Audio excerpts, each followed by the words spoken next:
আমরা সবাই চিরকাল পৃথিবীতে থাকবো না, আরো আসতে বলে চিরকাল থাকতে পারবো না। আমাদের আগে যারা ছিলেন কেউ থাকতে পারছেন? আমাদের পরে যারা আসবেন তারা থাকতে পারবেন। হয়তো ভালো মানুষ যারা এরা থাকতে পারবেন, থাকতে পারবেন। কবি কি বলেন? কুজা ফেরাউন কুজা নমরুদ কুজা কারুন শুদ হামান কুজা শৌকত শাহনশাহে কুজা তখতে সুলাইমান। কবি বলেন কই গেল ফেরাউন? আসেনি?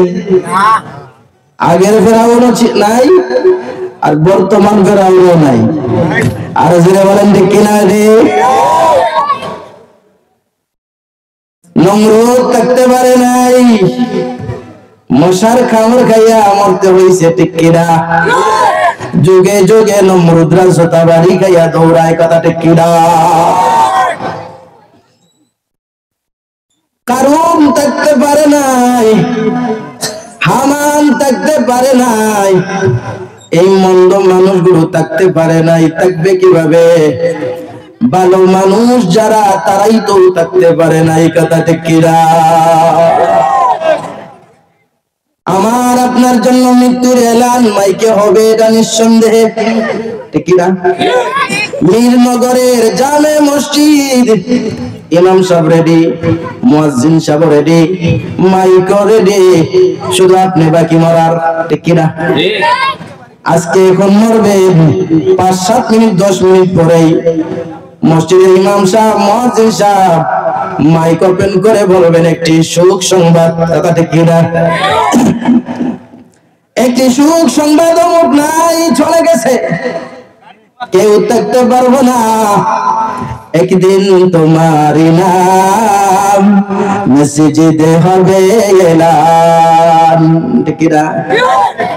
একদিন তোমার নাম মসজিদে হবে এলান।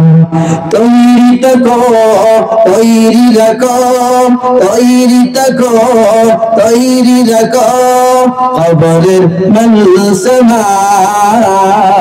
একদিন একদিন তোমার নাম মসজিদে হবে এলান, কথা ঠিক কিনা? ঠিক। কেউ আগে আর কেউ পরে, আজকে আপনি, কালকে পরশু আমি, কথা ঠিক কিনা? মরণ কাউকে বৃদ্ধ বাবা যা বৃদ্ধ বাবা দেখে না, যুবক যুবকও দেখে না, কথা ঠিক কিনা? ঠিক। দাড়ি পাকছে না না পাকছে না, সাদা না কালো, ওইটা মরণে দেখে, দেখেনি?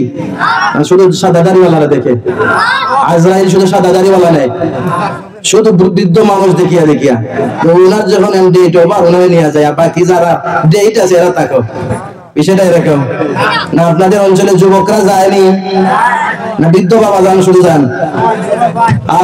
যুবকরা এটা বুঝে না, শুধু দাড়ি রাখার দরকার নাই, কয় একটু বয়স হোক, 40 বছর বয়স হইলে দাড়ি রাখবো, 50 হইলে দাড়ি রাখবো, মরার আগে মসজিদ দেখবো। কিছু যুবক আছে না, আর কিছু যুবক 24 ঘন্টায় কি করে? আল্লাহকে স্মরণ রাখে, ঠিক কিনা? বুদ্ধিমান কারা? যারা আল্লাহকে 24 ঘন্টা স্মরণ রাখে আর মরণের জন্য প্রস্তুত থাকে, কথা ঠিক কিনা? ঠিক। যুবক তুমি ভালো করে শোনো, তোমার মতন কত হাজারো যুবক মাটির নিচে ঘুমায়া হাড্ডি গুড্ডি পর্যন্ত নাই, ঠিক কিনা? তোমার মতন কত যুবক মসজিদের খের গরাজে রেডি করে রাখা হয়েছে, তোমার মতন কত যুবককে সেই খের গড়ায় তুলে মাটির ঘরে রাখা হয়ে বহুত আগেই রাখা হয়েছে, এরকম ঘটনা আছে না নাই? যুবক তুমি যাচ্ছ কোথায়? কোন অজানার ফাঁকে, যুবক তুমি শুনো তোমায় কোরআন হাদিস ডাকে, ঠিক না? যুবকদেরকে সবাই ডাকে, যুবকদেরকে কে ডাকে? প্রেমিকাও যুবকদেরকে ডাকে না, বুড়া বাবারা ডাকে, দাড়ি সাদা থাকলে আপনি প্রেমিকা ডাকেনি, বার্থডে দূর হ ঠিক না? প্রেমিকাও ডাকে আমার কাছে আয়, ইয়ার যুবকে ওয়াজ মাহফিল ডাকে আয় আমার কাছে আয়।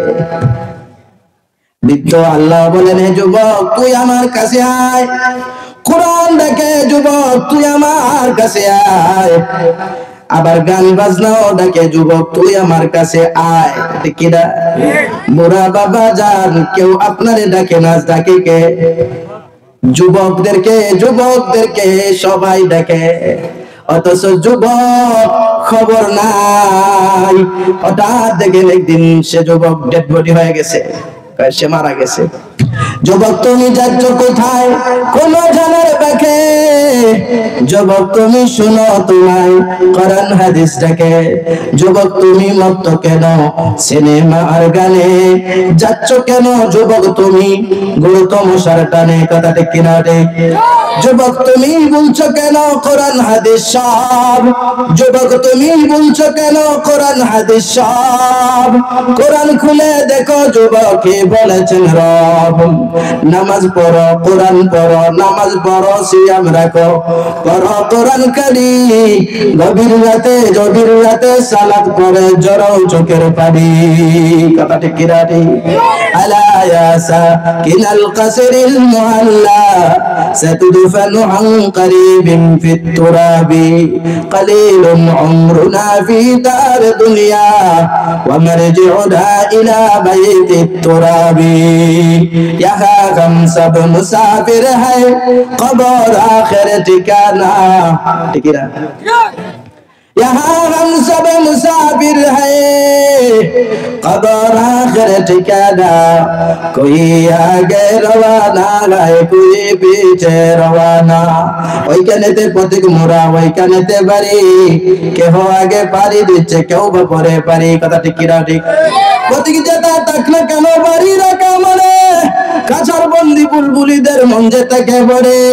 ওহে প্রতীক লইয়াছ পততি দুর্গম, সুখসাগরে নৌকা আছে তুফান কঠিন দম। আমরা এখানের প্রবাসী, পৃথিবীতে আমরা কি প্রবাসী, মুসাফির। পৃথিবীতে আমরা কি মুসাফির, আর আসল মুকিম হইলাম আমরা কবরের, কথা ঠিক কিনা?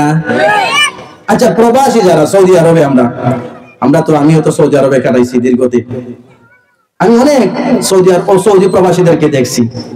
যেহেতু আমি উন্মুক্ত ছিলাম, ফ্রি ছিলাম, ইউনিভার্সিটিতে ছিলাম, আফটার ক্লাস টাইম ফ্রি, তো আমি বিভিন্ন জায়গায় যাইতাম, প্রবাসীদের কাছে যাইতাম, তাদের সাথে আলোচনা করতাম, নামাজের কথা বলতাম, বিভিন্ন ওয়াজের কথা বলতাম। কত প্রবাসী দেখলাম মাসে 1 লক্ষ, 1.5 লক্ষ, 2 লক্ষ টাকা ইনকাম করে, কিন্তু রুমে ঢুকলে বুঝবেন না 2 লক্ষ টাকা ইনকাম করে। দেখবেন বুঝবেন একদম স্বাভাবিক, ভালো একটা বিছনাও নাই, পালংটার একটা ঠ্যাং ভাঙ্গা পালং, কোন মধ্যে রশি দিয়া বাঁধিয়া রাখছে। সব প্রবাসী না, বোঝার চেষ্টা করেন, আমি বুঝতেছি। গায়ের মধ্যে যে পোশাক আছে, শার্ট আছে, এই শার্ট ওই যে বাড়ি থেকে নিয়ে গেছিল ওটাই পরিধান করে। জিজ্ঞাসা করে যদি টাকা পয়সা নাই, ওই আছে, তাহলে এগুলো একটু ফুসফাস করেন না, একটু দামি কার্পেটা নিয়ে পারেন। এরপরে কি জবাব দেয় জানেন? হুজুর আমি এখানের স্থায়ী বাসিন্দা না, এখানে আসছে 5 বছর 10 বছর থাকবো, এরপরে বাড়িতে চলে যাব। ওই প্রবাসীর বাড়িতে যদি যান, গিয়ে দেখবেন 3 তলা ফাউন্ডেশন দিয়া টাইলসওয়ালা বাড়ি। ঠিক না? বাড়িতে যদি যান টাইলসওয়ালা বাড়ি, ঘরের ফার্নিচার যদি দেখেন, বক্স পালং যদি দেখেন, 60,000 টাকার বক্স পালং, 1 লক্ষ টাকার বক্স পালং, ভিআইপি সোফা, এত দামি, ঘরে এসি লাগা রাখছে। যদি জিজ্ঞাসা করেন প্রবাসী ভাই তোমার বাড়িতে এত সুন্দর সাজাইলা, কিন্তু তুমি সৌদি আরবের তোমার টাকার রুমটা কেন এত সুন্দর সাজাইলা না? কয় আমি এখানের মুকিম না, আমি এখানের মুসাফির। আর মুসাফিরের বুদ্ধিমানের কাজ হলো যেখানে তাকে ওইখান সাজায় না, যেখানে স্থায়ী ভাবে তাকে ওইখান সাজায়। কথা ঠিক কিনা? এবার বলেন তো আমার ভাই, ওই মুসাফির, ওই প্রবাসী যার প্রবাসের রুমটা তেমন ভালো না, কিন্তু সব টাকা মাস শেষ হলেই বাড়িতে পাঠায় দেয়। আব্বারে বলে, আব্বা এ মাসে 1 লক্ষ টাকা পাঠাইলাম, ঘরটা সুন্দর করে রং করবা। পরের মাসে আবার 1 লক্ষ টাকা পাঠায় বলে, আব্বা এই 1 লক্ষ টাকা পাঠাইলাম, কিছু সুন্দর দামি একটা ফার্নিচার, দামি একটা সোফা সেট কিনবা। সবাই বলে ভাই বুদ্ধিমান ছেলেটা, ঠিক না? বাড়ির সবাই কি বলে, এলাকার সবাই কি বলে, ছেলেটা বড় বুদ্ধিমান রে, 1 টাকা নষ্ট করে না, 1 টাকা কি করে না, সব টাকা বাড়িতে পাঠায়, বাড়িটা। আর একটা প্রবাসী দেখবেন, মাসে যদি তোরা টাকা ইনকাম করে, রুমটাকে ওইখানে রুমকে ভালো করে সাজায়, ভিআইপি টাইলস লাগায়া, ভিআইপি কার্পেট পালায়া, তার রুমে কি নাই সব কিছু আছে। কিন্তু মাস শেষে যদি বলেন বাড়িতে কয় টাকা দিবেন, কয় হুজুর কয় টাকা দিব, এখানে তো সব উড়াইয়া ফেলি, 10-20 হাজার টাকা। বাড়িতে ঘর সুন্দর না, এলাকার সব মানুষে বলে তার মতো বিদেশি হইয়া লাভটা কি? আমার ভাইয়েরা, এই ঘটনাটা বলার, গল্পটা বলার উদ্দেশ্য হলো আমরা এখানে মুসাফির না মুকিম। তাহলে বাড়িতে টাইস করতেছি। আমার ভাইয়েরা, বাড়িতে টাইস বানানো অপরাধ না, যদি আখিরাতটা ঠিক থাকে। কথা ঠিক কিনা? ঠিক। কলেজেতে পড়ো তুমি পার্কে ঘুরো, আপত্তি নাই চরকে জ্বলে হাওয়াতে উড়ো, একটি কথা স্মরণ রেখো আমিও দমের, আল্লাহ এবং হাকিকতকে ভুলো না নিজের। কথা ঠিক কিনা? ঠিক। যদি আপনার আখিরাত ঠিক থাকে, আপনার আল্লাহ যদি খুশি থাকেন, আপনার মালিক যদি খুশি থাকেন, নবীজির তরিকা অনুযায়ী চলেন, বাড়িতে টাইস থাকলে সমস্যা না, যদি আখিরাতটা ঠিক থাকে। কথা ঠিক কিনা? ঠিক। সাহাবী আসিয়া বললেন, ওগো নবীজি, আমি দামি দামি পোশাক পরিধান করি, দামি কোট লাগাই, দামি জুব্বা পরিধান করে, হাল আনা মিনাল মুতাকাব্বিরিন, আমি কি অহংকারী হয়ে গেছি? আল্লাহর নবী বলেন, না না না, দামি পোশাক পরলে অহংকারী হওয়া যায় না, দামি জুতা পরিধান করলে অহংকারী হওয়া যায় না। মূলত অহংকারী সেই ব্যক্তি, যে ব্যক্তি সত্য জানার পরেও সত্য মানে না। কথা ঠিক কিনা? ঠিক।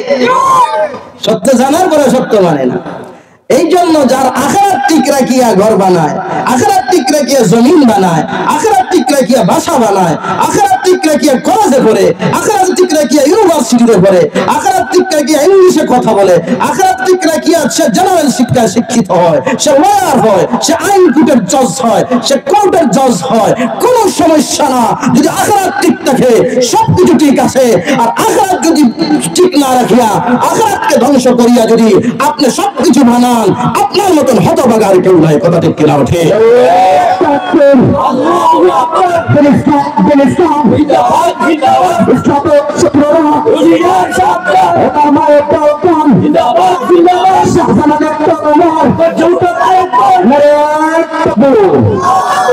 আমাদের ডাক্তার দরকার আছে না নাই? আমাদের ইঞ্জিনিয়ার দরকার আছে না নাই? আমার ওয়াইফ অসুস্থ হলে আমি ডাক্তারের কাছে যাবো কিনে নিয়ে? আমি অসুস্থ হলে কার কাছে যাব? আমার বিল্ডিং বানানোর জন্য ইঞ্জিনিয়ার দরকার আছে না নাই? এইগুলো সব কিছু দরকার আছে, কিন্তু আমার ইঞ্জিনিয়ার সে আল্লাহ ওয়ালা হতে হবে, সে আল্লাহকে ভুলে না। যদি ইঞ্জিনিয়ারের মধ্যে আল্লাহ ওয়ালা না হয়, আল্লাহর ভয় না হয়, তাহলে ইঞ্জিনিয়ার ফুল বানানোর সময় রটের বদলা বাঁশ দিবে। কথা ঠিক কিনা? ঠিক। যদি ডাক্তার তার ভিতরে আল্লাহর ভয় না থাকে, এমবিবিএস ডাক্তার বড় ডিগ্রি নিয়ে এসেছে, বড় শিক্ষিত মানুষ, সে যদি আল্লাহর ভয় না থাকে, তাহলে সে ডাক্তার হওয়ার সাথে সাথে কসাইও হয়ে যায়। কথা ঠিক কিনা? ঠিক। এই জন্য দেখবেন সুযোগ পাইলেই কিছু ডাক্তার আছে, আপনার স্ত্রীকে নিয়ে গেছেন, সিজার হবে কি হবে না, দরকার আছে কিনা নাই, সে বলে সিজার করতে হবে। ঠিক। আর আসতে বলেন, এগুলো ঘটনা ঘটে না? যেখানে ইউরোপের দেশ, ইউরোপের দেশগুলোকে, যেখানে মিডল ইস্টের সৌদি আরব, বাহরাইন, কুয়েত, ওই সমস্ত দেশে যারা আছেন, আপনারা মেডিকেলের খবর নিয়ে দেখবেন 10%, 20%, 10% মহিলার সিজার হয়, অর্থাৎ 100 জন মহিলার মধ্যে 70, 80, 90 জন মহিলার নরমাল হয়, 10 জন মহিলার সিজার হয়। সেই হিসাবে আমাদের বাংলাদেশে কেন 50% মহিলার সিজার হয়? কারণটা কি? কারণটাই হলো এটা, ডাক্তার সাহেব যাওয়ার পরে টেস্টের উপরে টেস্ট, ঠিক কিনা? ঠিক। আসলে সেবার নামে আমরা বারবার সেবন হচ্ছি, কথা ঠিক কিনা? ওঠে। ক্ষমতায় যাদেরকে বসাইছিলেন বিগত 50 বছর, তারা বলছিল আপনার রাস্তাঘাট করে দিবে, তারা বলছিল আপনার মসজিদের খালবাদ করে দিবে। আরে বলেন তো, 50 বছরের ভিতরে আমাদের ঢাকা থেকে সিলেট আসার যে রাস্তাটা, সেই রাস্তাটা কি বিশাল রাস্তা হয়েছে না ভাঙ্গা টাঙ্গা রাস্তা? হ্যাঁ, করলো না কি? আর কোনো কিছু করে নাই, তারা কানাডায় বাড়ি বানাইছে, কথা ঠিক কিনা? ওঠে। তার সেবার নামে সেবন করেছে, কথা ঠিক কিনা? ওঠে। তারা ফুলের মধ্যে রোগের বদলে বাস দিয়েছে, কথা ঠিক কিনা? ওঠে। মেডিকেল কলেজের নামে, মেডিকেল বানানোর নামে কোটি কোটি জনগণের টাকা আত্মসাৎ করেছে, কথা ঠিক কিনা? ওঠে। শুধু তাই নয়, বিগত তারা এমন কাজ করেছে, এদেশ থেকে আমাদের প্রবাসীরা কষ্ট করে বিদেশ থেকে রেমিটেন্স পাঠায়, আর এই সমস্ত সুরের দলের 28 লক্ষ কোটি টাকা বিদেশে পাচার করেছে, কথা ঠিক কিনা? ওঠে। সেবার নামে সেবন চলছে, কথা ঠিক কিনা? ওঠে। আমি যদি ভুল বলে থাকি আপনারা বলেন আমি ভুল বলেছি। তারা কি করেছে?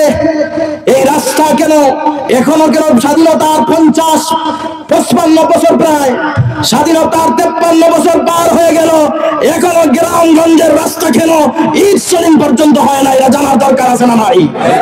এই টাকা গেল কোথায় গেল? তার সেবার নামে ব্যাংকে লুট করেছে, কথা ঠিক কিনা? ওঠে। আমাদের ব্যাংকে দেউলিয়া করে দিয়েছে, কথা ঠিক কিনা? ওঠে। আমাদের দেশকে দেউলিয়া করে দিয়েছে, কথা ঠিক কিনা? ওঠে। আমাদের কৃষকরা না খেয়ে মারার সমস্ত পদ্ধতি তারা চালু করেছে, কথা ঠিক কিনা? ওঠে।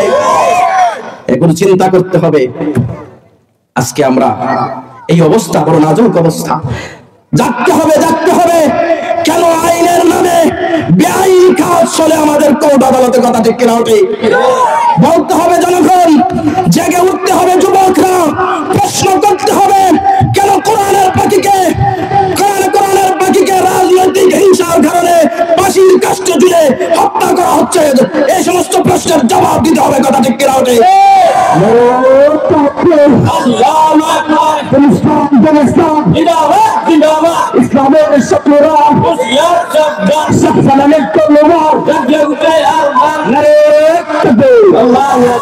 আপনারা দেখেছেন এদেশের কোটি কোটি মানুষ, আল্লামা মামুনুল হক, রফিকুল ইসলাম আল মাদানী, ছোট্ট বাচ্চা রফিকুল ইসলাম আল মাদানী, এই সমস্ত শত শত আলেমদেরকে তারা কিভাবে নির্যাতন করেছে, জুলুম করেছে, অত্যাচার করেছে।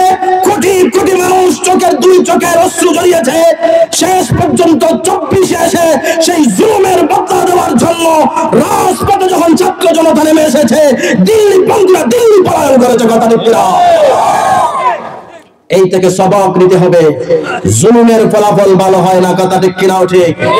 আমি জুলুম করব না, আপনি জুলুম করবেন না, এই অঙ্গীকার নিতে হবে, কথা ঠিক কিনা? ওঠে।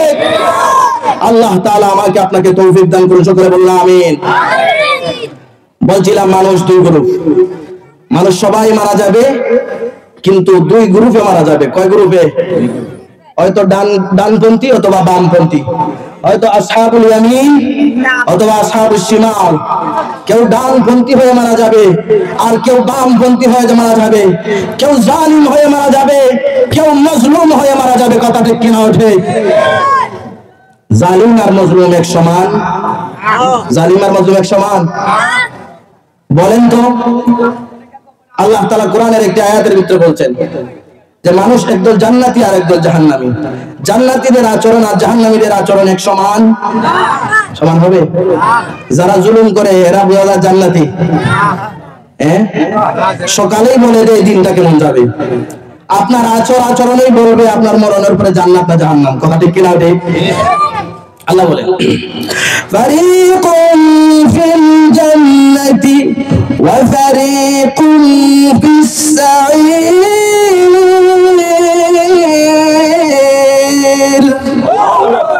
আল্লাহ বলেন একদল জান্নাতি আর একদল জাহান্নামী। এরপরে আল্লাহ বলেন জান্নাতি আর জাহান্নামী এরা উভয় সমান। যারা জানে আর যারা জানে না এরা সমান নেই। ঠিক তো হবে, যারা জান্নাতি আর যারা জাহান্নামী এরা সমান নেই। জান্নাতীদের আচরণ আর জাহান্নামীদের আচরণ এক সমান নেই। আল্লাহ বলেন, আল্লাহ কি বলেন? লা ইয়াস্তাবি আসহাবুন নারি ওয়া আসহাবুল জান্নাহ। আসহাবুল জান্নাতি হুমুল ফাইজুন।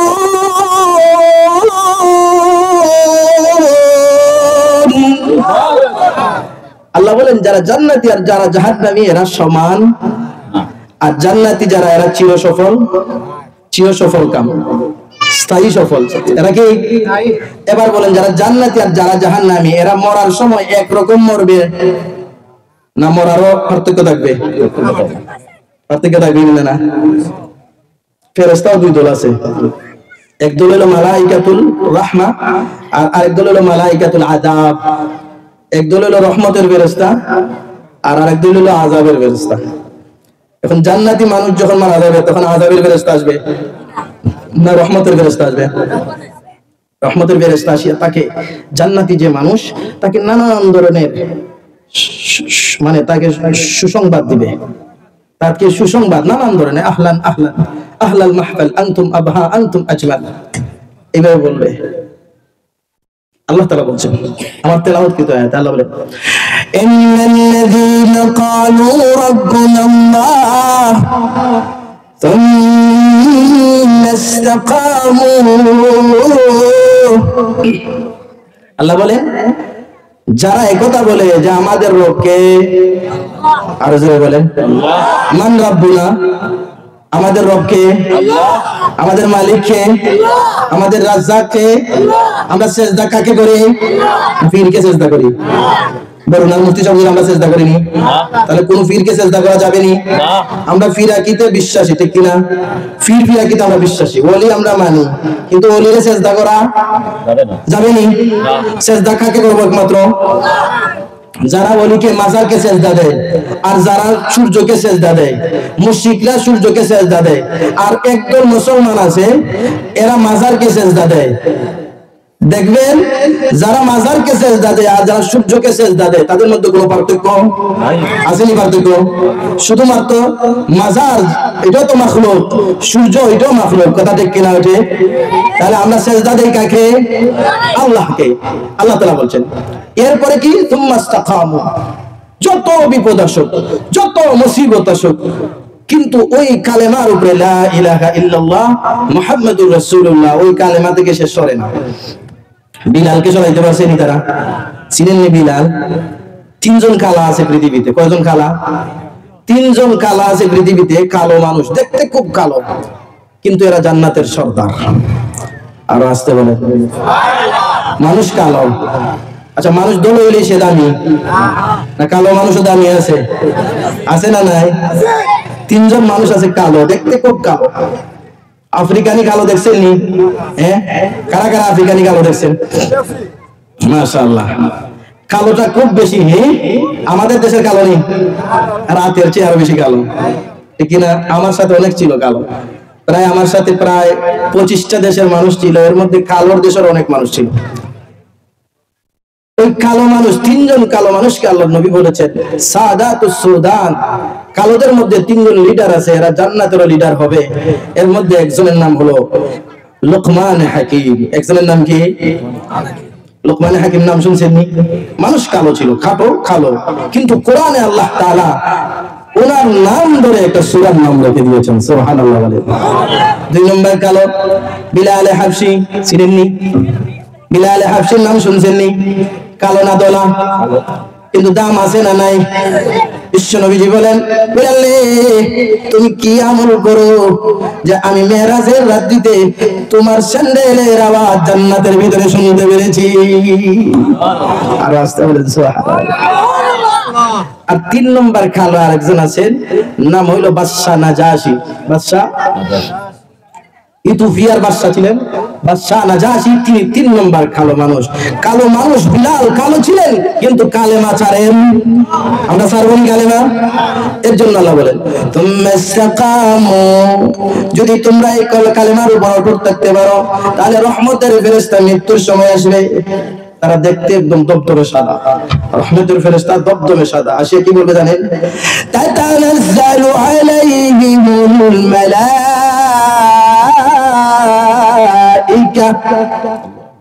রহমতের ফেরেশতা নামবে। নামি আসে কি বলবে জানেন?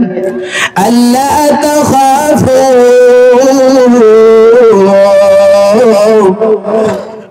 যারা বিদেশ সফর করে তারা 2টা টেনশন করে।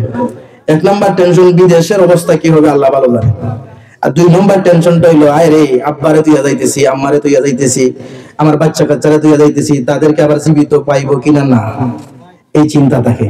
কয়টা টেনশন? 2টা। 1 নম্বর হইলো মালিকটা কোন রকম হবে আল্লাহ ভালো জানেন। নতুন দেশ, নতুন পরিবার, নতুন বাতাস, নতুন খাবার দাবার, সবকিছুই নতুন। বাদটা দে বাদ, আমাদের দেশের চাল যেটা হয় ছোট ছোট, আর সৌদি আরবের চাল যেটা হয় এটা লম্বা লম্বা বড় বড়। প্রবাসী যারা আছেন দেখছেন, সবকিছু ভিন্ন রকম। আমাদের দেশে 6 মাস বৃষ্টি হয়, ওইখানে 6 মাস তো দূরের কথা, বছরে 1-2 দিন বৃষ্টি হয়। এখন ইদানিং একটু বাড়ছে, তো তার টেনশন থাকে। তো ঠিক তদ্রুপ ভাবে মৃত্যুর পথের যাত্রী যে, তারও 2টা টেনশন। তারও কয়টা টেনশন? 1 নম্বর হলো নতুন ঘরে যাইতেছি, অবস্থা কি হবে আল্লাহ ভালো জানে। আর 2 নম্বর টেনশন, হায় রে আমার পরিবার পরিবর্গ সবাইকে রেখে যাচ্ছি।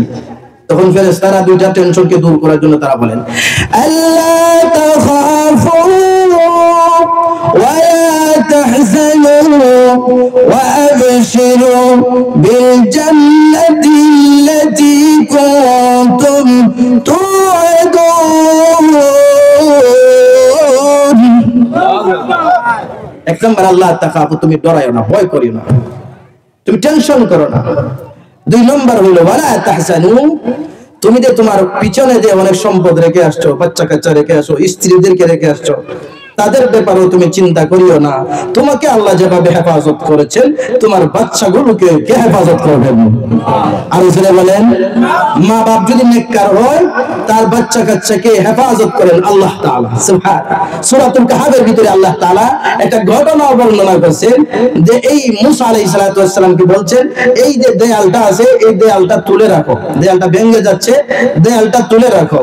তখন মুসা আলাইহিস সালাতু ওয়াস সালামের খিজির আলাইহিস সালাতু ওয়াস সালামের সাথে মুসা আলাইহিস সালাতু ওয়াস সালাম, তখন মুসা আলাইহিস সালাতু ওয়াস সালাম বলছিলেন খিজির আলাইহিস সালাতু ওয়াস সালামকে, এই এলাকার মানুষ আমাদেরকে খাবার দাবার দেয় নাই, আর আপনি বলতেছেন এই দেয়ালটা তুলে রাখার জন্য। কি দরকার এই দেয়ালটা তুলে রাখার? পারলে আর লাঠি দিয়ে এটা ভাঙিয়া যায়। বুঝতে পারছেন? কিন্তু মুসা আলাইহিস সালাতু ওয়াস সালাম এই কথা বললেন, কিন্তু খিজির আলাইহিস সালাম শুনলেন না, বরং আরো দেয়ালটারে ঠিক করলেন, রেডি করে রাখলেন। এরপরে মুসা আলাইহিস সালাম বললেন, যাই হোক এই গ্রামের আমাদেরকে তো খাবার দাবার দেয় নাই, এক কাজ করেন, এখন তাদেরকে বলি এই তোদের ওয়াল তো ঠিক করিয়া দিছি, এবার আমাদেরকে খাবার দাবার দাও। খিজির আলাইহিস সালাতু ওয়াস সালাম বলছিলেন মুসা আলাইহিস সালাম রে, আমি আগেই বলছিলাম তুমি আমার সাথে থাকতে পারবে না, আর থাকলেই আমার কাজ দেখার পরে, আজব আজব কাজ দেখার পরে তুমি বারবার প্রশ্ন করবে, তুমি কেন বারবার প্রশ্ন করতেছো? এরপরে যখন মুসা আলাইহিস সালাতু ওয়াস সালামকে খিজির আলাইহিস সালাম বলছিলেন, এই যে দেয়ালটা ঠিক করে দিলাম, এটা কারণ তুমি জানো না, আল্লাহ তাআলা আমাকে বলছেন এই দেয়ালকে ঠিক করে রাখার জন্য, কারণ এই দেয়ালের নিচে কিছু গুপ্ত সম্পদ আছে।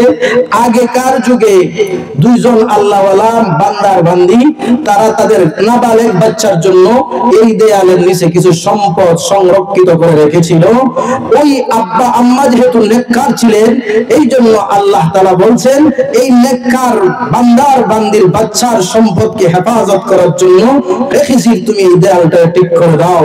ঠিক তদ্রুপভাবে আমার ভাই, এই ঘটনা দ্বারা বোঝা যায় যদি আব্বা আম্মা নেককার হয়, তাহলে তার বাচ্চাগুলোকে হেফাজত করেন কে? বাচ্চাগুলোর সম্পদ হেফাজত করেন কে? বলতে পারছি? এরপরে বলছেন ওয়ালা তাহসানু, এরপরে কি বলতেছেন? একটা পিকচার নিয়ে আসছেন, জান্নাতের পিকচার। শেষ করে দিব ইনশাআল্লাহ, আমার পরবর্তী বক্তব্য চলে আসতেছেন, এর ভিতরে আমি শেষ করে দিব, সংক্ষেপে বলবো। এরপরে আল্লাহ ফেরেশতারা একটা পিকচার দেখান, জান্নাতের পিকচার।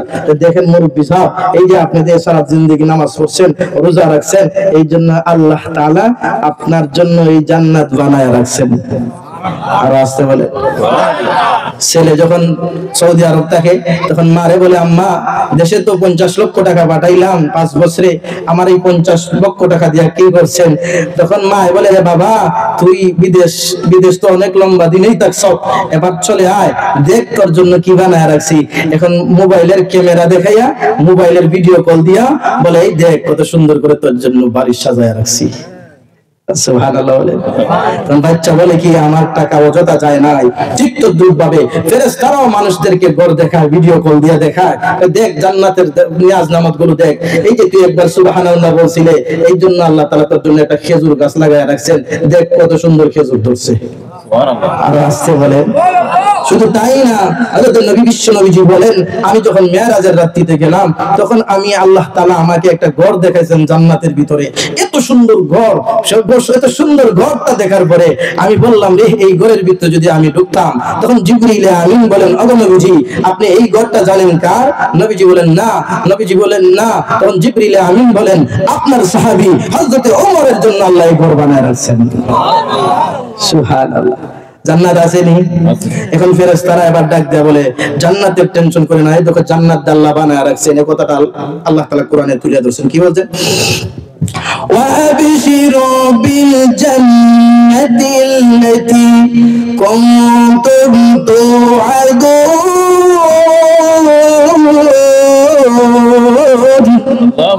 জান্নাতের সুসংবাদ গ্রহণ করো।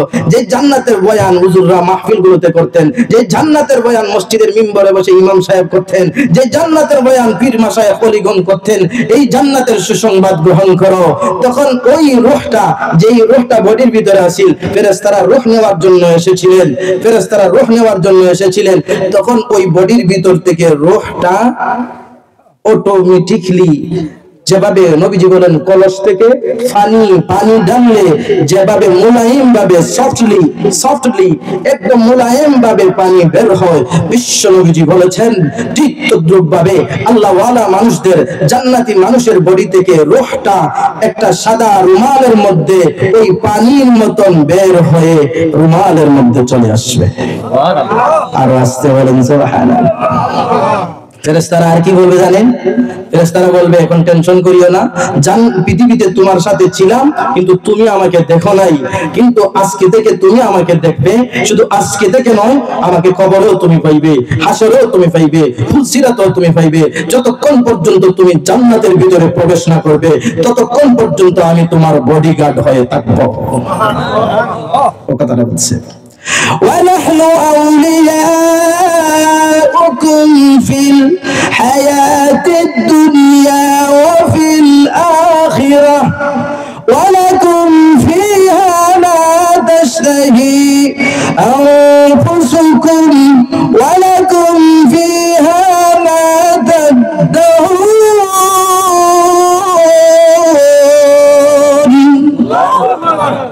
ফেরেশতারা আবার বলবে নাহনু আউলিয়াউকুম, আমরা উই আর ইওর ফ্রেন্ড, আমরা তো তোমার বন্ধু, আমরা তোমার বন্ধু ফিদ দুনিয়া ফিল হায়াতিদ দুনিয়া, দুনিয়ার জীবনে তোমার বন্ধু ছিলাম কিন্তু দুনিয়ার জীবনে তুমি দেখো নাই, কিন্তু তুমি না দেখলো তুমি কিন্তু অনেক সময় অনুভব করছো।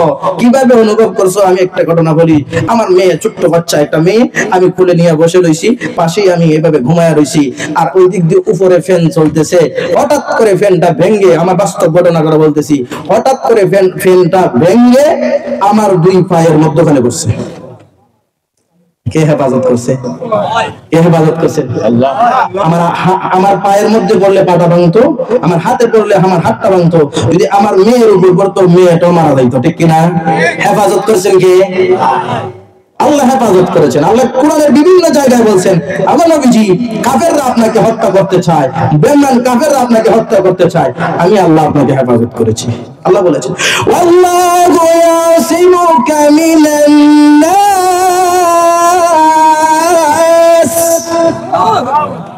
নবীজিকে আল্লাহ হেফাজত করেছেন, ইমানদারদেরকে আল্লাহ হেফাজত করবেন। এই জন্য ফেরেশতারা আপনাকে হেফাজতের জন্য আল্লাহ বডিগার্ড বানায় রাখছেন।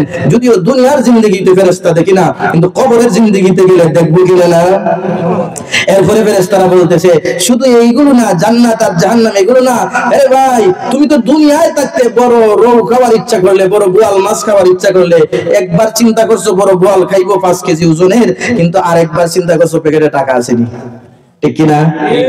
মনে যা চায় তা খাইতে পারছিনি, মনে যা চায় তা কিনতে পারছিনি। গেছি বড় মাশাআল্লাহ এমবিতে গিয়া দেখছি ভিআইপি একটা কোট দেখা যায়, রেট কত রে ভাই, 5000 টাকা, পকেটে হাত দিয়া দেখছি 2000 টাকা কই ধরো, আর কিনলে হবে না। মনে চাইছে কিনার, কিন্তু জান্নাতে এরকম হবে নি। ফেরেশতারা কথা বলছেন যে তুমি জান্নাতের ভিতরে যা চাইবে, তোমার মন যা চাইবে সবকিছু রেডি করে দিবেন কে? আর এই সমস্ত আপ্যায়নের ব্যবস্থা করে রেখেছেন কে? এই কথাটা ফেরেশতা আবার বলে, ফেরেশতারা এগুলো বলে যে জান্নাত হইলো তোমার মেহমানখানা, মেহমানদারির জায়গা, এখানে শুধু মেহমানদারি করবা। আচ্ছা আপনার বাড়ি মেহমান যদি আসে, সে কাজ করেনি, কাম করেনি, কিন্তু চা একবার দেন না কয়েকবার দেন। আর শ্বশুর বাড়ি গেলে চায়ের উপরে চা, বিস্কুটের উপরে বিস্কুট, মুরগের উপরে মুরগ, ঠিক না? আর এগুলো এতগুলো খাওয়াইয়া এরপরে শ্বশুর আব্বা একবার আসিয়া বলেন বেশি বেশি জিনিস আনতে পারি নাই, শাশুড়ি আম্মা একবার বলেন আরো 2-1টা তরকারি রাঁধতে চাইছিলাম কিন্তু রাঁধতে পারি নাই বাবা, আজকে সামান্য তরকারি হলো 10-12টা, ঠিক না? মেহমানদারি, ঠিক না? কিন্তু আসল মেহমানদারি হবে জান্নাতের ভিতরে। আসল মেহমানদারি হবে কোথায়? আল্লাহ তাআলা বলছেন দুনিয়াতে তোমার শ্বশুরের পক্ষ থেকে মেহমানদারি হয়, শাশুড়ির পক্ষ থেকে মেহমানদারি হয়, শালার পক্ষ থেকে মেহমানদারি হয়, তোমার নানার পক্ষ থেকে মেহমানদারি হয়। এই মেহমানদারি পাওয়ার পরেই যদি তুমি এত খুশি হও, জান্নাতের ভিতরে আসার পরে তোমাকে যা চাইবে তাই দেওয়া হবে, তুমি তখন কত খুশি হইবা। এই মেহমানদারিটা আর কার পক্ষ থেকে না, আমি আল্লাহ মহান রব্বুল আলামিনের পক্ষ থেকে। আওয়াজ দিয়ে বলেন সুবহানাল্লাহ। আল্লাহ এই কথা বলে নুজুলাম মিন গফুরির রহিম,